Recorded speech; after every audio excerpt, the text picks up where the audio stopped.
It's of course very interesting that Vivien Leigh, a British actress, would end up playing on film American fiction's most famous Southern belle, Scarlett O'Hara in Gone with the Wind, and then American theater's most famous Southern belle, Blanche DuBois in A Streetcar Named Desire. And she was incredible as both characters. She won Oscars for both characters.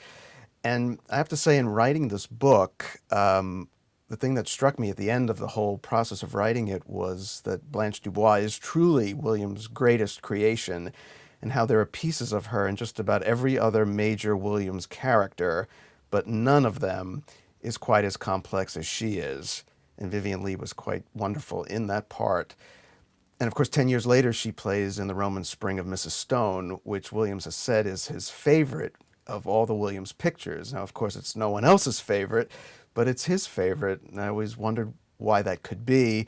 And my guess is the fact that since it wasn't based on a play, it was based on his novella, there was no previous production and no previous cast to compare it with.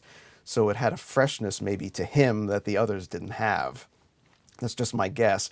And she's wonderful in that one, too. Of course, it's not as complex a role, although they're sort of similar in that they're both at very scary junctures in their lives.